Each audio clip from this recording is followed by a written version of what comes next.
Oh, hey everybody. I didn't see you there.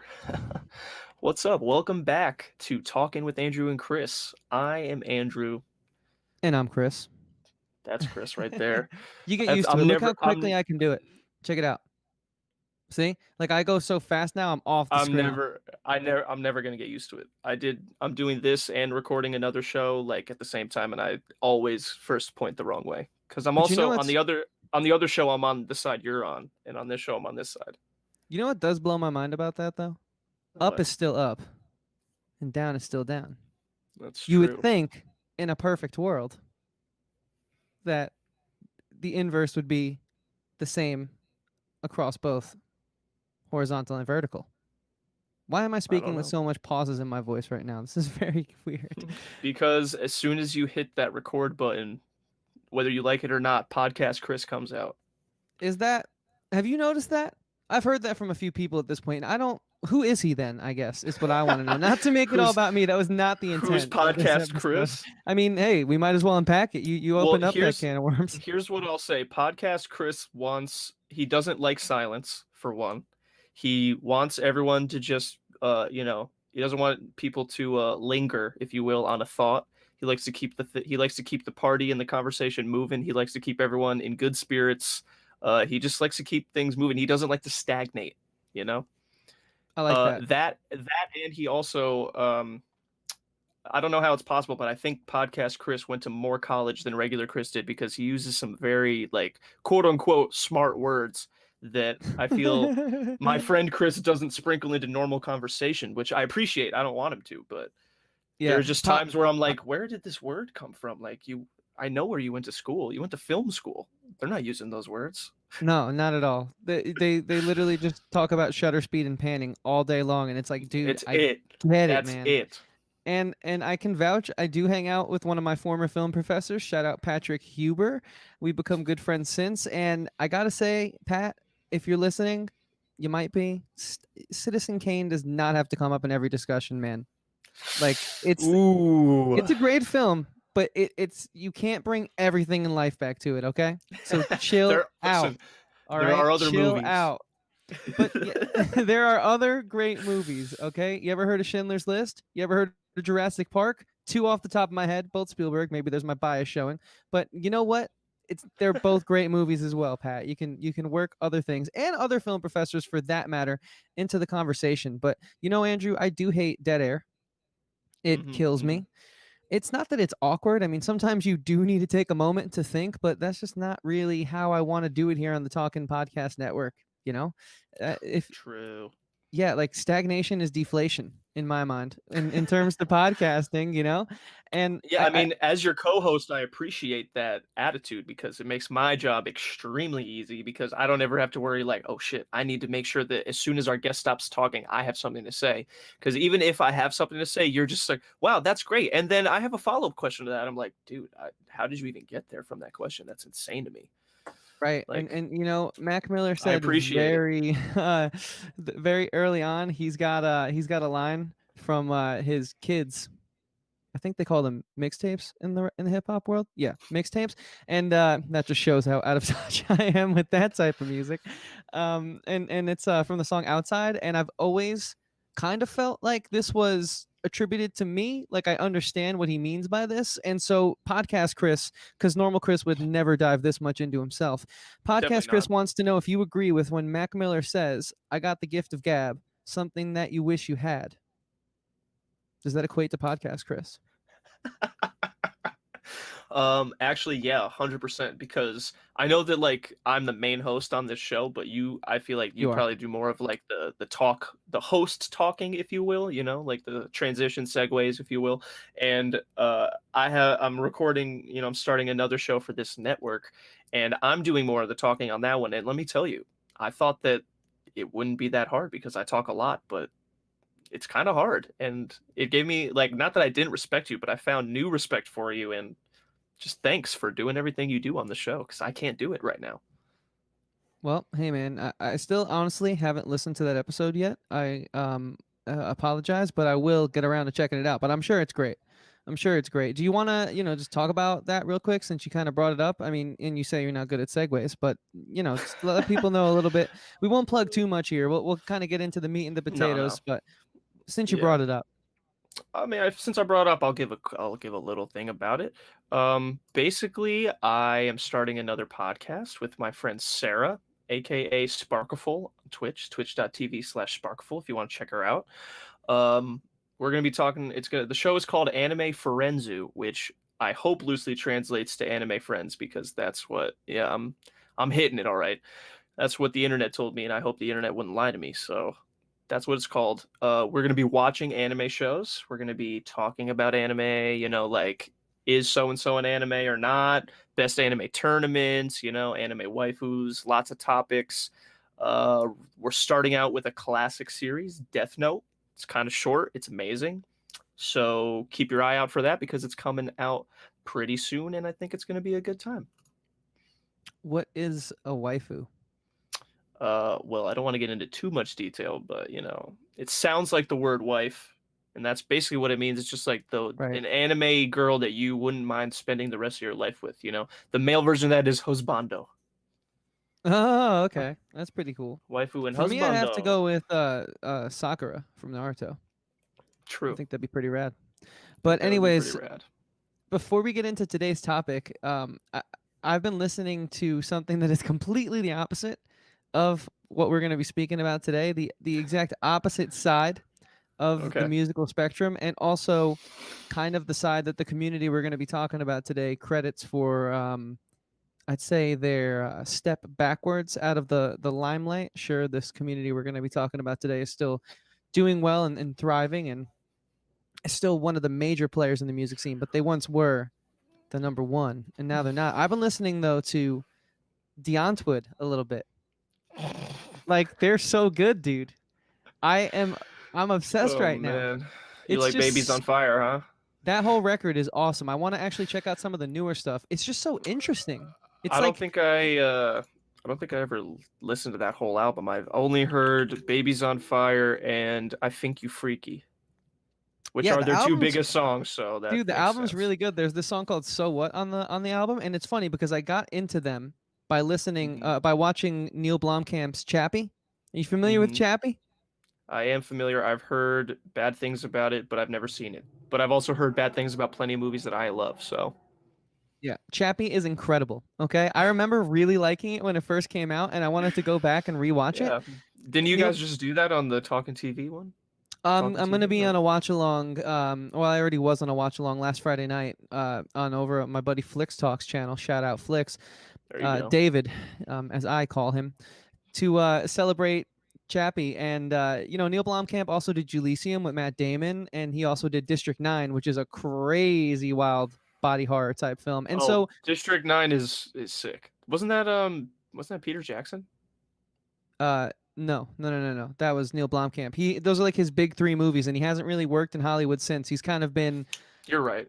I'm thinking of something else. He's kind of been like, he got a lot of hate for, I think, taking a lot of risk. And it's so weird because he's like a South African filmmaker. And so it made sense that Deontwood are cast as some of the leads in, Chappie. It takes place in South Africa. Dude, and before we get past District 9, I just want to say, since you brought it up, when I first saw that movie, when it came out, I remember we rented it and watched it at home, and I was like, I don't understand anything that's going on in this movie. Turn it off. And we watched maybe the first third of it, and I was like, turn the shit off. This is bad. And then I don't remember why, but then like a few years later, I was like, I didn't even watch this movie. Let me watch it. And then I watched it and I was like, oh my God, this movie's amazing. What was wrong with me? Right? It's so good. It's crazy. Everyone hates on Neil Blomkamp. I literally think he is one of the most creative filmmakers out there. Like the premise of Chappie, a police robot gets rebooted, put an artificial intelligence inside of it. And it's like, it's growing up as like a little kid. And it's so weird. And it's I like that. It's pretty good. And it's just like, yeah, okay, I could see how maybe it's like, I don't know, off-putting to people, but visually it's stunning. I think it's really cool to like live in South Africa, and I think they really do a good job of showing you like Johannesburg, and it's just, I think it's incredibly creative. And Deontwood are in that movie, and in their 2012 album, that film is from 2015. They have a song called "So What," and at the end they shout out Neil Blomkamp. So I wonder if they were laying the groundwork. Usually films start getting cast and worked on like 3 to 4 years in advance. It's really cool. It's Right, the really cool. pre-production. So they all must be like rock stars over there, in Right, their right. country. Because Deontwood are huge in their Wait, country. They're like the biggest. who's the big like the biggest actor in Chappie? Because I think I'm confusing Chappie with Real Steel. So Chappie, you have Sigourney Weaver, you have Hugh Jackman, you have Dev Oh, it is Patel. Hugh Jackman. Yeah. Okay. So those are like 3 huge names, Right. Like it's not just one big actor. That's the thing No, about yeah. it. And Hugh Jackman plays like, I guess, the quote unquote antagonist. And you also have, I don't know their names, but the two the guy and the girl from Deontwood. And it's just, dude, it's such a good film. And it's so Dude, wait, hold on. music-based. Hugh Jackman is the lead in Real Steel also. What is this guy doing? You know what? I'm not familiar with Real Steel. What's Real Steel is like, I haven't seen it in a very long time, but from what I remember, you know what? I just had it up. I'll just give you the tiny little Is it like the synopsis. Sock and Bottom Robots type thing? Charlie Kenton, Hugh Jackman, used to be a prize fighter, but lost his chance to win a title when heavy, towering robots took over the boxing ring. Now working as a small-time promoter, Charlie pieces together scrap metal. So it's just like he used to be really good, and now he has to win using an underdog robot. But that's what I was thinking of when you said Chappie, and I was like, oh, I'm thinking of Real Steel with Hugh Jackman, and then you were like, no, Hugh Jackman's in Chappie, and I'm like, what the hell? Yeah, this guy likes robots. It's just so funny that I got into Deontwood again, sort of outside of then wanting to go and prepare for this Chappie live stream. And so they just came together when I got the offer to be on the panel for the Chappie live stream. And I was already kind of listening to Deontwood again. And then I'm listening to the album and really getting into it. And they drop his name. And sometimes like the accents are pretty thick. It's hard. So I like looked up the lyrics and I was like, I mean, I'm pretty sure they said Neil Blomkamp, but I'm not entirely sure. Right. And they could be saying some Afrikaans word you've never heard of or something. Exactly. Right. But it was awesome, man. I like great film. They're great actors. And their music's so weird and so good. Like the sound of their accent, like yeah, it's awesome. And the way they incorporate all the English and also Afrikaans into their songs and stuff is it's like cool. K-pop, what they do and stuff. And they're not actually related, right? The two of them. I don't know. I haven't looked up what their relationship with each other is. I mean, I know in that one music video, they're weird brother and sister, but I think that was just for the video. But like, I'd believe that they were related because they look pretty similar. Yeah, I don't know what their relationship is, but I do have to say that like it's like European house mixed with like hip hop, like mixed with like some rock and roll. Like it is such a crazy fusion what they do. Right. It's just interesting. They're not brother and sister. They got wild names though. Yeah. Yolandi Visser is the woman. Right. Watkin Tudor Jones is the guy, aka Ninja. Right, that is true. They do shout out Ninja a lot in their songs, so that makes sense. They must be talking about him. Wait, her actual name is Henri Dutoit. Okay. I don't know if that was. I don't know if I said that right. But yeah, no, man. Not to butcher their names too much, but like if you guys want something super interesting, that is hip hop based, but I think falsely advertised as hip hop, check out Deontwood because it's just so creative. Like I can't say I like every song, but like it's just a fusion of which I've never heard before. So yeah. With that being said, Andrew, what are we talking about today? Well, it's funny that you said that, you were looking up something for Chappie and found Deantwoord because similarly, the other night, I was expanding my playlist called Master Max Martin by just looking up artists that I figured he wrote for, like Katy Perry and Kesha. And I was on a Kesha album, and I was looking through the song credits, and I saw this album that I never listened to that had 2 songs featuring the Eagles of Death Metal, which I was like, Kesha and Eagles of Death Metal? What? And I listened to them, and I was like, these songs are pretty sick. And I wouldn't say that like they're really rock and roll songs, but I was like, Eagles of Death Metal are a rockin' band. And I looked into them, and I looked more into Queens of Stone Age, looked at all this stuff, and I'm like, rock and roll is very much still here somewhere. Right. But it's not really it's definitely not on K104, and it's not on the major radio stations. So I'm just wondering, like, where is it at? And I know that you're a big fan of rock and roll, so maybe you would know better than I would. Where's all the modern rock, dude? The modern rock is for better or for worse in Spotify playlists and in that's true and in 2,000 to 5,000 cap venues across the Mm, country. The it's true. classics, or the ones that managed to break through, are in the Madison Square Gardens and all that type of stuff. But for the most part, it's I'd say modern rock is trying its best to reinvent itself and Hmm. trying its best to survive. Not quite as extreme. I'm being a little dramatic. I mean, this Right. is radio, talk radio. So with that being said, I mean, what's your take on all that? I mean, is it too dramatic? Like, what are you thinking? Well, I mean, it sounds a little dramatic just because of you know, the way you phrase it, but that's podcast Chris doing what he does best, you know. He keeps There the he is. audience keeps the audience entertained. Well, I There he think part goes. of it, there it is. But I think part of it is like, what do we consider modern rock? Because I was looking into it, and if you just Google modern rock bands, you've got everything from Linkin Park to Stained to Nickelback to Three Days Grace, Papa Roach, Deep Purple comes up. I'm like, I don't know if I would say that's modern.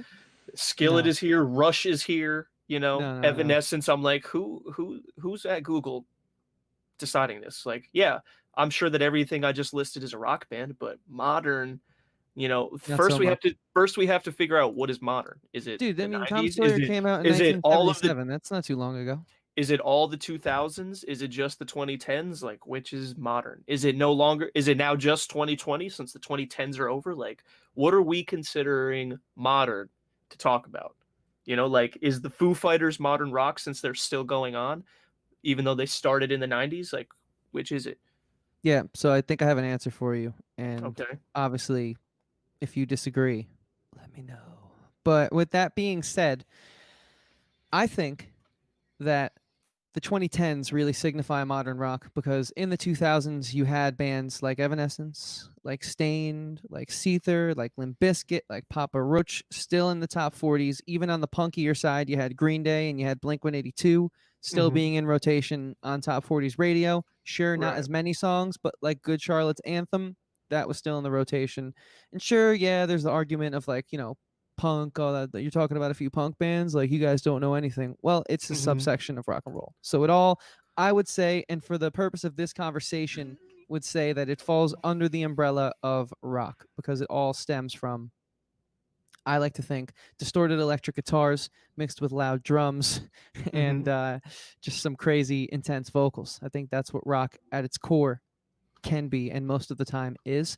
So I don't think you can really put those 2000s bands who got to experience stardom, who got to be on, Howard Stern, who got to play huge venues, some of whom Linkin Park have even headlined Madison Square Garden and sold it out in their Hmm. prime, have gotten to do things like collaborating with Jay-Z and whatnot. So I really don't think that, because those guys still kind of lived like their predecessors, like the Pearl Jams of the 90s, the Nirvanas of the 90s with the stardom level, like the Hmm. Bon Jovis and the Twisted Sisters, and even going further back, the Rushes and the Zeppelins. They still got to experience that level, that mantle of rock star. Hmm. But I think the term rock star still exists, but I just don't think the people who don the mantle of it are rock and rollers anymore for the most part. Are you telling me Post Malone is not a rock star? Because He he's is. telling me he is. I think he is, but I think the definition has changed. Absolutely. Yeah, rock star is not just a star of rock music. A rock star is just like the persona and just like larger than life performer of music. Yeah, I think it's become less of a title and more of an adjective, more of Like an attitude. an attitude, a mantra, Hmm. a way of life in a sense, Right. which is Exactly. cool. I think it's cool. But the thing is, I do think that if we want to talk about modern rock bands, bands that I would say for the most part are breaking even, that are supporting themselves from their music, but really rely on touring and can't really rely too much on record sales, and have been impacted by streaming and the sort of switch of the radio stations to the more hip hop, pop oriented top 40 playlist. I think Hmm. those are the bands that I kind of want to talk about and kind of shed some light on today, because I think those are the bands that are doing fine, living Hmm. comfortably. But if they had come out 10 years earlier, 20 years earlier, I think, that they would sort of be living a completely different life. Right. Not saying they're complaining. Right. I don't know what they're Just saying. saying that instead of just being talked about on our episode being like, hey, these bands did well even though you may not have heard of them, we'd be talking about like, it's crazy how there's another crazy great rock band on the radio. Like, we're getting sick of great rock bands on the radio, you know. Yeah, exactly. So I mean, yeah, But I think before we even get into specific bands, what I want to ask you specifically, Chris, is what makes it rock? Is it just all, acoustic instruments in the sense of like guitars, bass, drums, singing, and that's it? Maybe a keyboard? Is it the attitude? Like, because bringing back like the Kesha and Eagles of Death Metal song, like they have two songs, uh, one of which I feel like just because it's got like the fuzzy guitar tone and like the big echoey drums that it feels like you're in a big stadium, like just because it has that stuff, it's still a pop song. Like, and it's not just because it's a Kesha song, it's just the way that it's produced, the melodies, all that stuff. Like, it's a pop song even though it's got all this rock and roll behind it. But on the other side, like if I took Stairway to Heaven and took all the instruments and made it all like 8-bit sounds, is that not rock music anymore because it sounds like a video game? Like, is it just techno music now? Like, like what is it that makes it rock and roll? yeah, I think Or there's I a suppose few. when does it become not rock and roll? Because I feel like it's one of those things where you can't say that this is rock and roll and that's all that rock and roll is, but it's like I know when I'm not looking at it. Stop recording. Stop recording. Sorry. What do you want me to answer? No. Seriously, we're doing this right now. What do you want me to answer? Do you want me to answer what makes it rock and roll or what doesn't make it rock and roll? Both. Like, I can't jump and run at the same time, dude. Dude, your podcast, Chris, you can talk and sing at the same time. I'm convinced. Okay. All right. Sorry you guys had to hear that. Anyways, Edit point. Edit point. No, that was a pre-planned bit. Welcome back to our newest segment, pre-planned bits. It's where we pre-plan bits and execute them on the podcast. Anyways, drones. So what I am Whoa. gonna start with is what makes it rock, because I think once we decide one, we'll obviously know what the other is, and that's just what I'm choosing to go into first. And I think those are good questions. I was just kidding. I think it was funny. So with I that thought it was funny. being said, I think one of the things that you need to think about is the musicality first and foremost. I think traditionally speaking, all the classic rock bands had the same instrumentation for the most part, for a reason. You mean just the instruments they selected to record with? Right. The drummer, the Okay. bass guitar, the Yep. guitarist, the singer. Perhaps a At keyboard or a its piano or something. exactly at its core, at its simplest, sure, they'll bring in their choirs and they'll bring in their orchestras and they'll get creative, and Right. as the budgets increase and the labels back them further, they can experiment more, and you go on to get songs like Stairway to Heaven where they're bringing in a flautist. Right. But with that being said, I mean, just to sort of attack it from a very simple and traditional standpoint, I think that's what it is, right? Those core instruments, that core instrumentation. And obviously, all these guys rose to the top because they were able to take said formula, but give it their own spin. I mean, there's no way you can tell me that Led Zeppelin sounds like AC/DC, same Right. as there's no way you could tell me that Eminem sounds like Jay-Z. Sure, Mhm. they all originate from a similar formula, a similar Right. structure, They're quote unquote doing the same thing. but they're But very different. And so I think instrumentation is a big factor in it. And I also think, subject matter. I think a lot of rock bands in the old days would sing about like sex, drugs, and rock and roll, love, peace, that type of thing. But they all Right. kind of, again, took the same similar approach to the lyrical content, but made it their own. And sure, there have been amazing songs like Pearl Jam's Jeremy, which is his sort of reaction to like, violence in schools and stuff. And obviously artists get creative and they do their own thing. But for the most part, like the core subject matter, I mean, how many songs can you name about sex, drugs, and rock and roll? That's kind of like what's associated with it. That's the mantra, Right. right? That's their motto, Mhm. their MO. And so the last thing I think is the mentality and the lifestyle, the nonstop touring, right? All the things that come along with that mantra that we just spoke about Mhm. in the older days. I think nowadays though, it's fun because they kind of can party if they want, but like so many people are just more, and this is like a sign of the times as well, concerned with eating healthy on the road and Right. getting good night's sleep and Mhm, working mhm. out and staying in shape Right, and right, mental health and making sure you're well rested and like right. I know so many people Crazy to think about. who don't even party on tour that are in rock bands personally. Exactly. So I mean that's kind of what I think if you want to talk about the spirit or the soul of rock music and also the foundation of it, that's kind of what I think. But I mean, it's not just my show. What do you think? Well, I'm gonna start by saying I think I agree with at least 95% of everything you said. Uh, I think that it is a lot about the attitude and just kind of like how you pres how you present yourself. Like, because I feel like it's weird. Like, maybe a good example is like 5 Seconds of Summer. Like, they're playing instruments. You know, they've got guitars, they've got bass, they got a drum set, drummer. You know, the whole thing. And I wouldn't say that they're making rock music. Like, yeah, it's pop rock, I guess, but it's not. You know, like I wouldn't. I mean, maybe they're rock stars just because they're huge, but you know what Right. I'm trying to Because I say? think we've Like, defined what rock star is now. And I it's don't like think it's on, always it's like associated with rock music.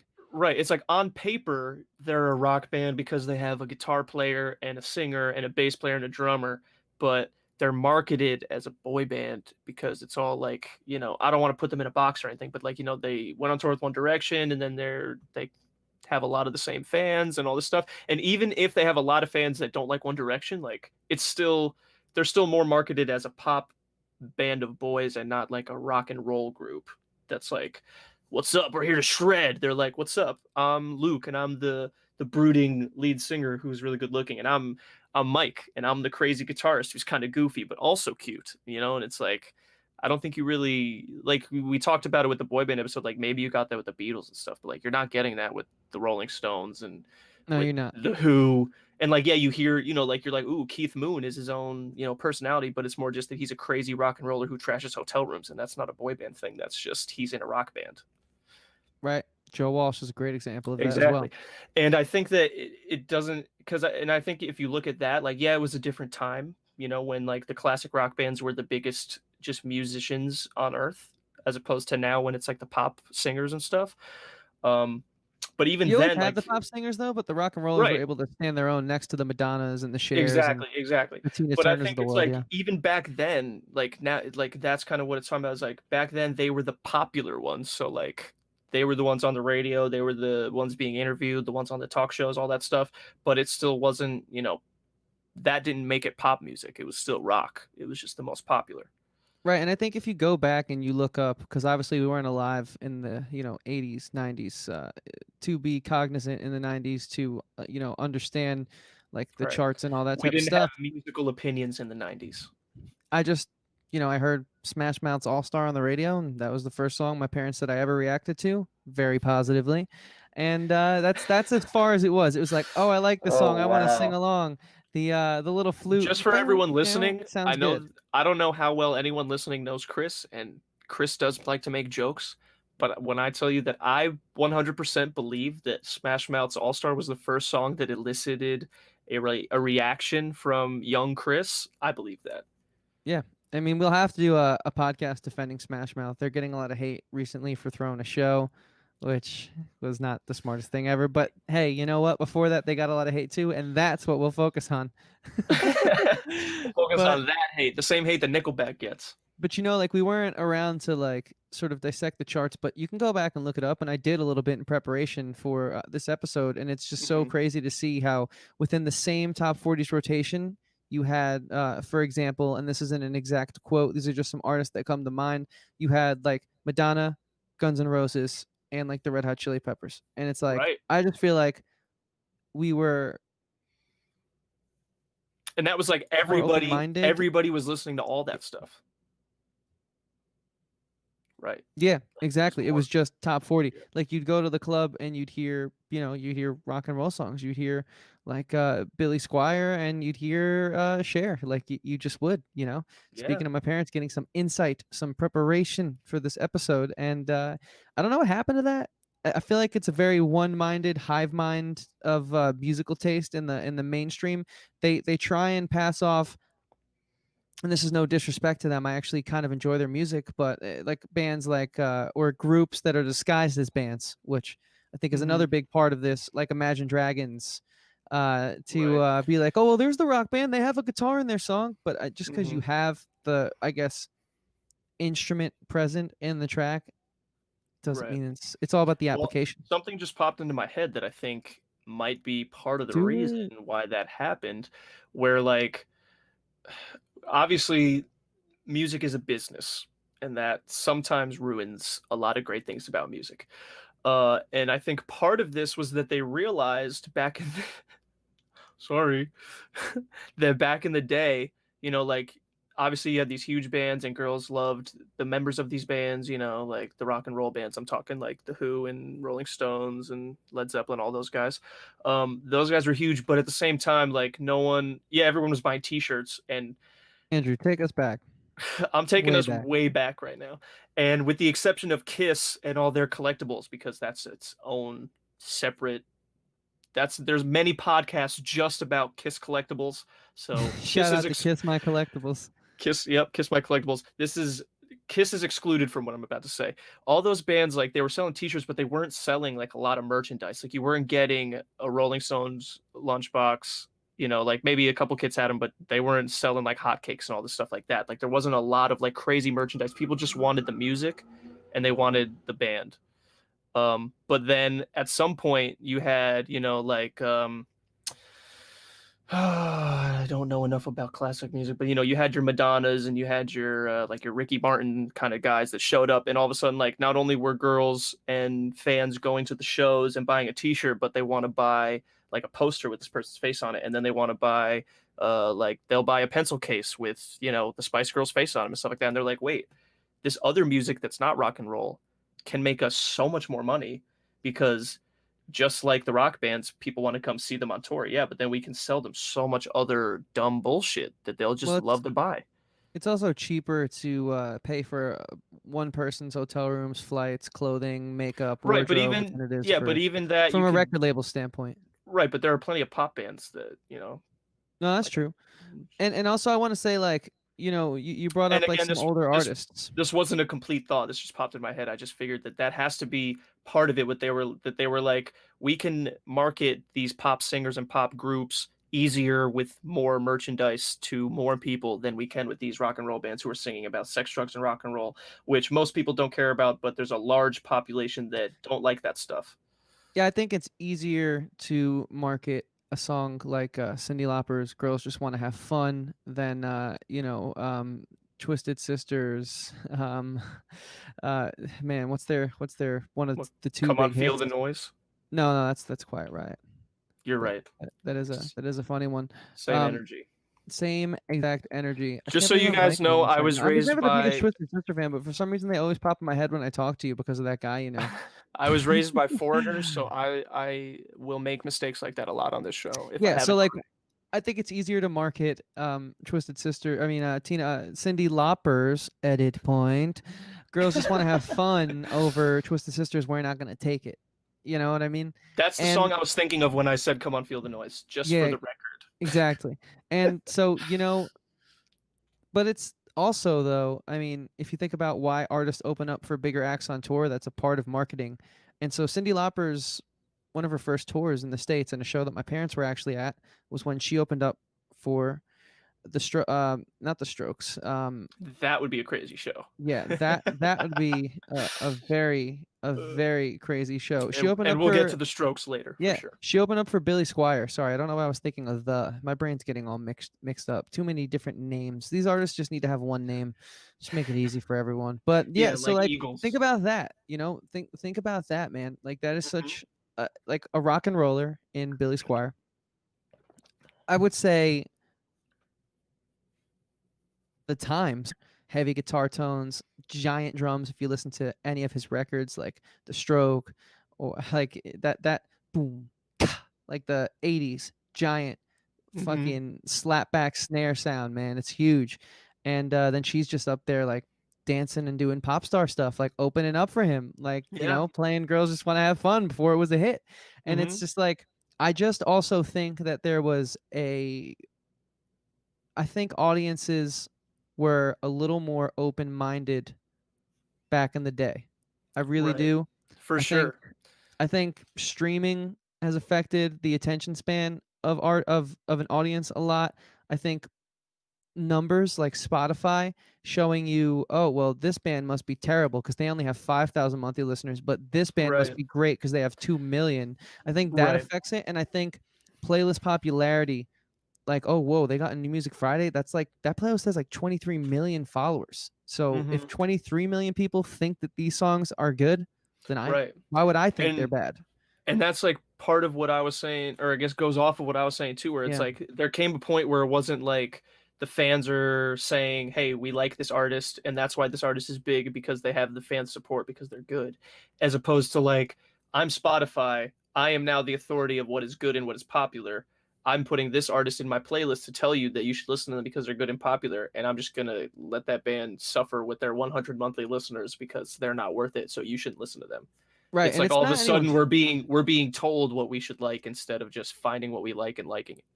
like us as audience members too. Like, I'm not saying it's like a problem with our generation. I don't think Right. we want to be a little more close-minded. I don't even think we Hmm. realize that's the case for the most part.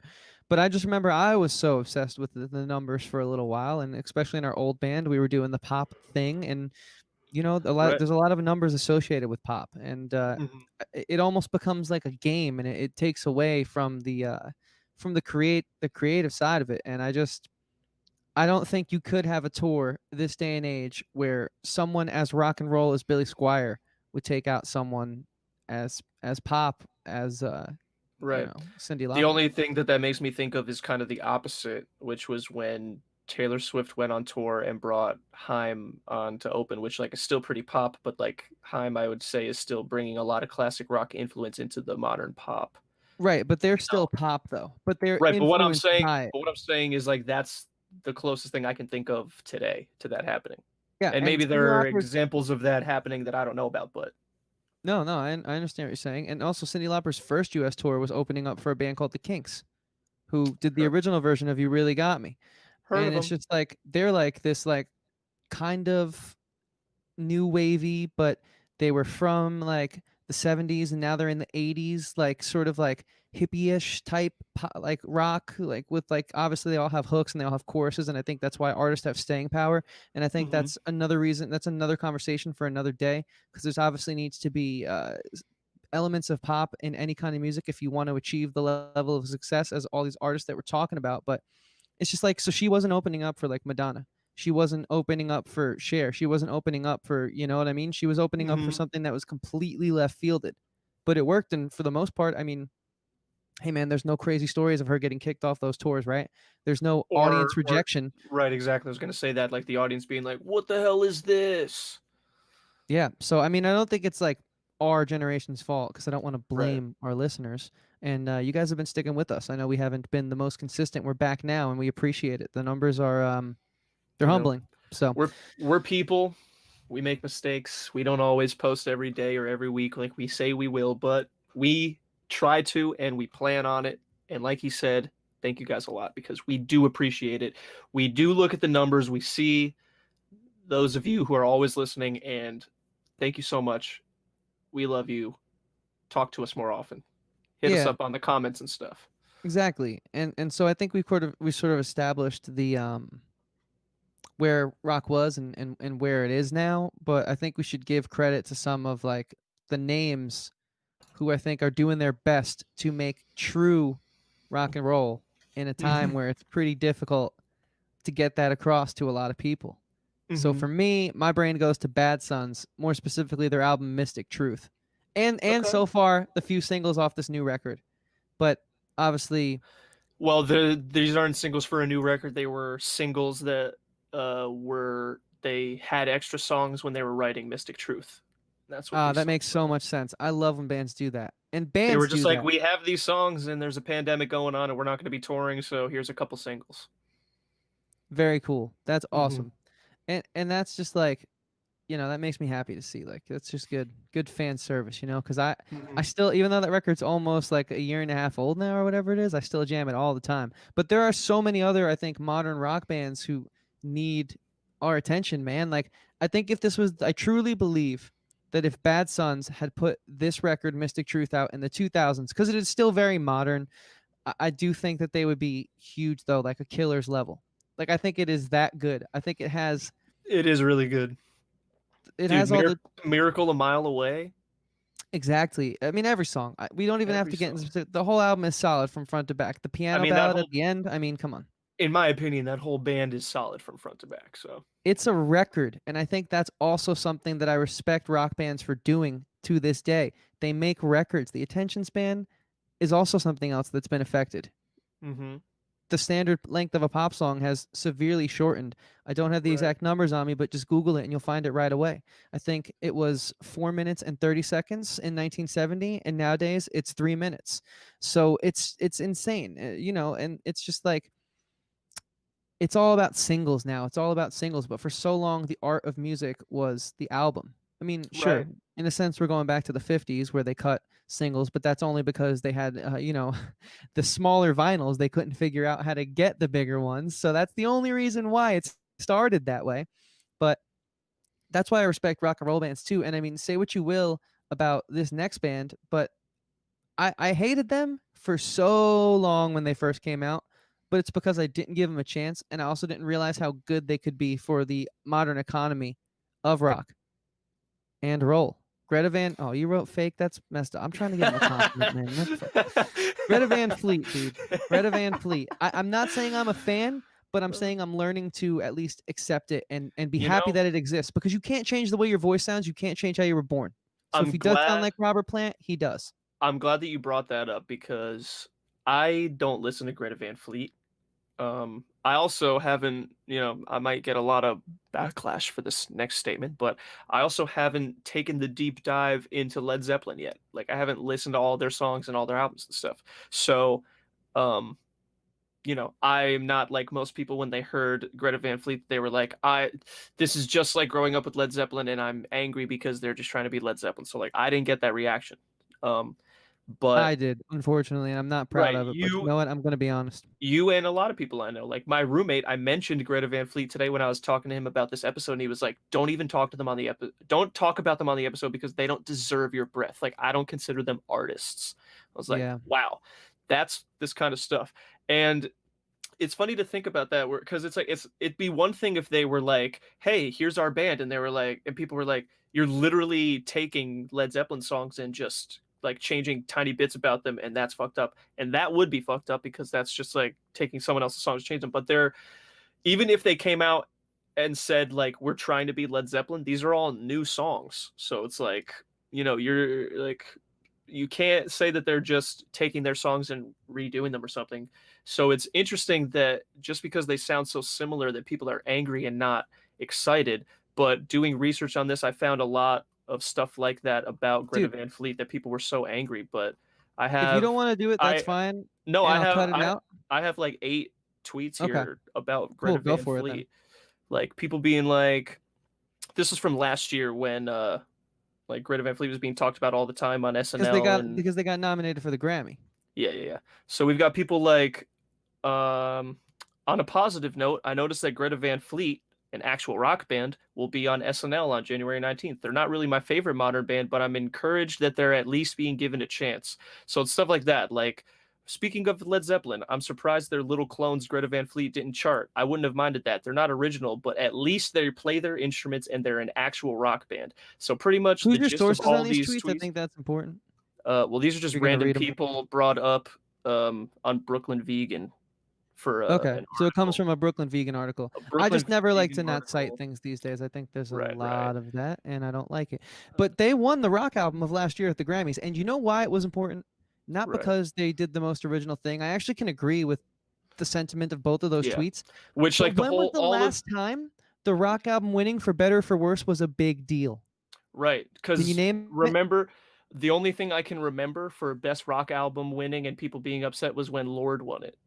Okay, that was so messed up. That I was was the like, see, that's like You know, people love to talk about like big industry and I think that they have their agendas, and I think it's like, come on, you guys know that's not rock. Sure, it's edgy pop. I will give you that. Yeah, That record's pretty cool, actually. I don't mind that record. It's not right. terrible. I think that that single was way overplayed, but you know, it is what it is. It's that's what pop radio does nowadays. And True. so it's just like, and back in the day, who am I fooling? But like, you know what I mean? I'm just trying to accent my point, but we got to be honest, because I do get passionate about rock because I love it so much. And that's why I wanted Listen, to bring attention to this this is topic, you our know? show, dude. Get passionate. That's true, but I can't, I gotta uphold journalistic integrity, Right. you Well, know? I mean, that was the interesting. I thought it was a weird stance to take via all those tweets where they're like, "Listen, I don't like Greta Van Fleet. I'm not saying that they deserve a Grammy or that they're a great band, but I do like that a quote unquote actual rock band who plays their instruments is getting recognition and getting nominated and all this stuff, which I totally agree with. Like again, I don't really have an opinion on Greta Van Fleet, but I'm glad I wasn't upset that like they were a rock band being talked about. I was like, granted, No. they're being accused of being untalented ripoffs or whatever, but they can play the And that's songs that they're subjective. writing. I don't even want to talk about that right now. I Right. just want to talk about like what they're doing for the rock universe, which is at least getting it published by sites like Brooklyn Vegan, who Exactly. I think they have their bias. They like to kind of cover like the Bon Right. Ivers of the They world, and definitely seem to not like Greta Van Fleet, seeing as this article is titled 10 modern hard rock bands that are better than Greta Van Fleet.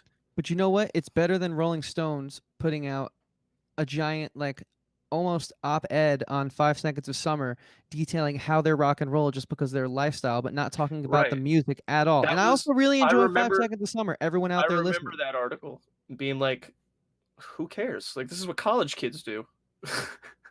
Exactly, Are man. frat houses now rock venues? Like are frat bros rock stars just because No, they because stay up all the time and party and sleep with girls and stuff? Like they don't listen to that kind of music for the most part. That is not their generation. It's exactly. just, you know, it's so it's just Right. I just hate how it was the Grammy being nominated to the Led Zeppelin clone or whatever you want to call it that Hmm. got the rock Grammy some attention, but I mean, at least it got some attention for the first time in a while. And if you listen to that Right. record, if you honestly listen to that record, which I did, I have listened to it once through on 4th of July with some friends.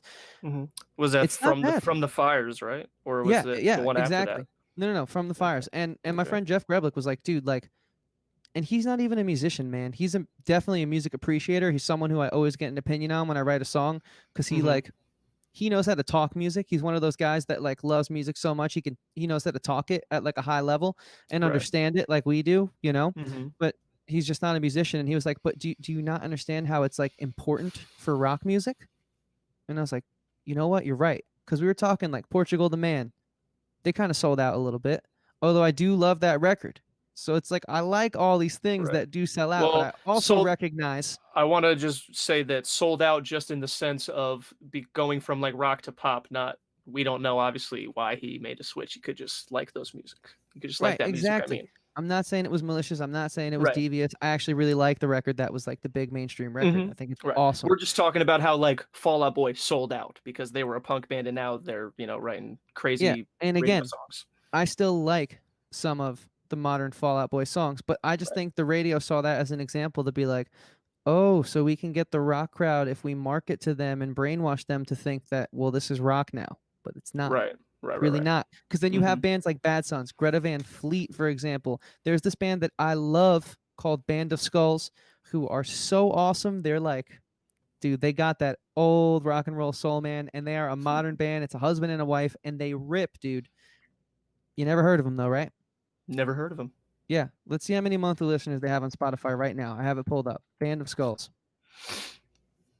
564,000. Wow. Not bad, but should be way more. If you heard these guys, you'd be like, wow, these guys are at the level of the Black Keys. These guys are at Are the they level called of Band of Skulls? Band of Skulls. Their new record is really awesome. I love it so much.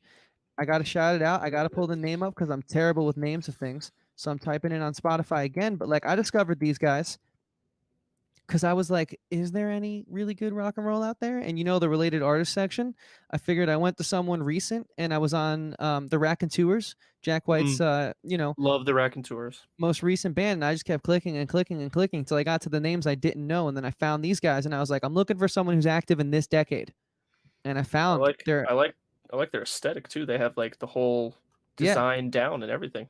dude. Listen to "Love Is All Your Love" and "By Default." Those are two great records, and it's just Okay. like they aren't pandering, they're not doing anything, but they're also, I mean, just so everyone knows, there's a statistic out there right now where 6.5 million Spotify streams, 6.5 million Spotify streams is the equivalent of 25K. Like that is Like not, that equals $25,000. that equals $25,000. Like Is that how is many not streams? 7 million, 6 million? 6.5 million is how you get 25,000. So like think about it. These guys are touring, they're playing big festivals, they're breaking even, but That's crazy. it's like why is there such a media bias Because I when have there's so like many kinds of music that are who great? I know friends who have bands that were, I mean, our band, arguably wasn't very big, but was bigger than us, and they just got to like a million plays on a song that they put out like 5 years ago. So it took them 5 years to get a million plays, and Yeah. like So that's like they made like $4,000 over the course of 5 years. over 5 years, which is like, Yeah. and then you have, like Taylor Swift drops her album with like a 24-hour notice, and in a day, like each song has 30 million streams. So I don't really know what I'm doing here at this point in the episode aside from just like kind of trying to ask our audience to step outside of their comfort zone. And that's why I started off by talking about how I was listening to DeAntwood, because it's very different. It's very much so culture of South Africa mixed with like what they interpret of our mainstream music and our rock Hmm. and roll and our pop, and it's different, but it's interesting and it's good. And like I think everyone needs to keep an open mind, like ask yourself, do you like this Spotify playlist because it has 24 million other people confirming that thought, or do you genuinely like what's in the music? Because Exactly. there's a lot of talented people who write their own songs, who play their own instruments, and I'm not saying pop people don't, but who 100% build every song from the ground up, like Christo from Bad Sons, Hmm. who are just getting by. And Or this like, COVID, or this like COVID, besides their last album, Queens of the Stone Age, pretty much like great rock band that also basically produced their own albums aside from their most recent album. right? And I would say that they are like the oldest you get of the modern rock. I do consider them Hmm. modern rock, though. They were like one For of the sure. few that was able to break Right. through. And I would say that they're modern rock, even though they started in like 2002 or 2000 or whenever they started. But I'd say that like if you listen to them, you know for a fact it's rock and roll, just like because it is. But then you listen to it and you're not like, but this doesn't necessarily remind me of a classic rock band because they were doing like, probably at the time weird things. Like No One Yeah, Knows is their biggest song. And like if I look at that song like objectively, I'm like, why would this be their biggest one? I feel like there's so many more like easier to follow songs, like Go with the Flow or something, but yeah. And it's they just just they they took were the risk. authentic. And sure, Exactly. they played Madison Square Garden, but it was opening up for the Foo Fighters. It wasn't headlining. I think that's an awesome indication. Not awesome, but to Important. exemplify my points exactly of where it was with the Foo Fighters headlining to where it currently is with Josh and the Stones opening Hmm. up. And it's just like I don't know, man. So I think a really nice way to wrap this one up is like all I'm asking for is just to be open minded. And I think I've said time and time and time and time and time and time again how much I True. absolutely love pop Studa. music as much as I love, rock music and all that type of stuff. I just think Hmm. give something new a chance, especially with this COVID stuff. And maybe Right. that's where my head was at, wanting to shine some light on this topic because it's like really hard to make money as an artist. And I just am afraid that if we don't get back to touring soon, we're going to see a lot of these bands have to throw in the towel because Hmm. live streams and merchandise can only get you so far. Right. And I think that this kind of like our last two episodes as well are are good because I would say, you know, I know it's technically not over yet, but I would say this is a pretty good episode. But I think what's cool yeah, I about these enjoyed it. these last 3 episodes, including this one, is that these um, lead to we could lead into much deeper dives. Obviously, this is a big one we could deep dive into, and I think that we even have some guests in mind that would love to talk about this too.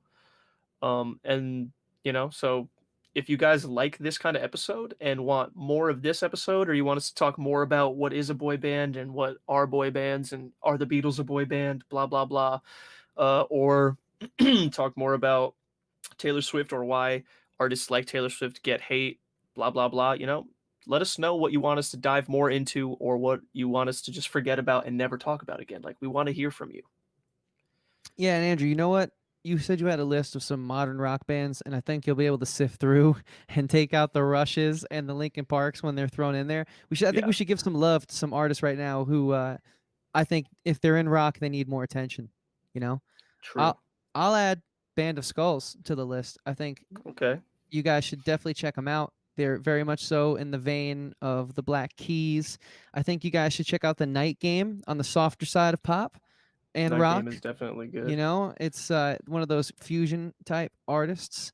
There is a little band called the Dead Weather, who I think are a little weirder, a little more on like Dead Weather has some good stuff side of Yeah, things, but if I've also been enjoying them a little bit. you So like the White Stripes or the Raconteurs or Queens of the Stone Age, you'll definitely like the Raconteurs because a member of each of those bands is in that band. yeah, exactly. And so they're pretty cool. And it's just like, I feel like more people should know about all these bands I'm speaking about. But do you have any you want to toss in? I know we put you on the spot, so if not, it's all good, man. Well, personally, I don't know. I don't know if I would necessarily consider them super modern, but more on the modern side than the classic side. Switchfoot are a very good, underrated, not appreciated rock band. They were just a bunch of surfing dads who got together and said, "Hey, let's write some music to surf to." And here we are 20, 30 years later, and they're still kicking it, writing great songs. I think everyone should give Switchfoot a chance because they're great. And then more of the popular side, I know that Third Eye Blind are a huge band, but I feel like people only listen to the self-titled album and then maybe the blue one, but Out of the Vein is an amazing album. Out of the Vein is so good. Like, even the newer one, Everything Is Easy, such a good album. Like, people need to not forget about Third Eye Blind and think that they were a 90s like one-hit wonder band. Right? Exactly. Like, no, they have more songs than just Jumper and Semi-Charmed Life. Okay. Right. They're all really good. Yeah, man. No, this was a cool episode, dude. A little ranty, a little kind of more off the cusp, a little more just like hanging out and chatting, but this is what we said we were going to do. So I was going to say the show is called Talking with Andrew and Chris, and that's all we did. But like I said a couple minutes ago, we also are good at listening. So we want to listen to you, talk to us. What do you like? What do you don't like? What do you want more of? What do you want less of? Who do you want us to try to talk to? Who do you want us to talk about? Like, we're here for you. We want to make stuff, but we don't want to make stuff just for the two of us, because why would we be putting it on the internet? So give us some feedback. Yeah, I agree. And also, I know that we're still kind of brushing off the cobwebs of being in podcasting shape for talking with Andrew and Chris, but there will start to be more often and more frequently clips, little excerpts. If your attention span is like those Spotify playlisters we were speaking about, we will start getting those up. That's 100% my bad. Listen, if you're like me, I'll own it. There are people like Chris who listen to lots of podcasts and can listen to an entire episode of a podcast at once, and that's fine and that's wonderful. And if that's you, then I love you and keep doing what you're doing. But there are also people out there that are like me who don't listen to any podcasts except one and the ones that you're making, and you only listen to them 15 to 20 minutes at a time on 1.2 speed so you can try and get through the episodes within a couple days. And you know what? That's just as fine and just as fun, and we love you just as much. And we're trying to accommodate that because I'm one of you. I have never listened to an entire episode of the Joe Rogan Experience, but I have seen so many JRE clips. You would have thought that I have been an avid listener of the show, but that's how I consume it. It is tough. Joe Rogan is yeah, like at a cool hour. I think that's acceptable. Yeah, but he's doing like we three and a also don't half have the kind of show that Joe. hours. Like, if I think I have the gift of gab, then I'm sorely mistaken when compared to Joe Rogan. But True. you know, Andrew, what is a few things that we want to leave the people with here today? We want to let them know. We want to tell them about future plans. Anything come to mind with our show? Things like that. Like Hmm. you're normally pretty good at. I mean, this is your show, so I don't want to step on your toes here. I'm just the co-host Right, right, right. That's. I'm glad that you said that because I think that there are some people or out there who assistant still. to the main host. Right. That's more accurate. I think there are a lot of listeners out there who don't understand the dynamic of the show, and I'm glad you just spelled it out for them. Well, Chris, this isn't the only place where, whether you're listening or watching, it's not the only place to consume this show. If you're listening, guess what? You can watch too. We're on YouTube. YouTube.com/talking with Andrew and Chris. Check it out. That is Like true. Chris said, we're gonna have full episodes. We're gonna have clips. I'm sure eventually we're gonna have more than just shows and clips on there. We'll be doing fun stuff. We've got ideas. We just need Yeesh. to find the time and the resources to do them all. And we If also want to you're get back to bringing guests on. But I'm kind Yes, of feeling like just the we're gonna me be and bringing Andrew guests getting to on. know you guys type thing. Yes, and we're still working it out, behind the scenes, to try and keep the feel of the show like this, like an actual discussion and not an interview with guests, as in bringing on, maybe a guy who was in a boy band to talk about what was it like being in a weird boy band and now not being in a weird boy band, like, A great boy band, not weird. great. I just shut up. I know what you meant. Anyway, we're going to be doing lots of that. So subscribe to our YouTube, like, comment on the videos, let us know. But if you're watching and you're like, you know what? I do like looking at Andrew and Chris's beautiful faces. I really do. But I also have to get going and I want to listen. Well, guess what?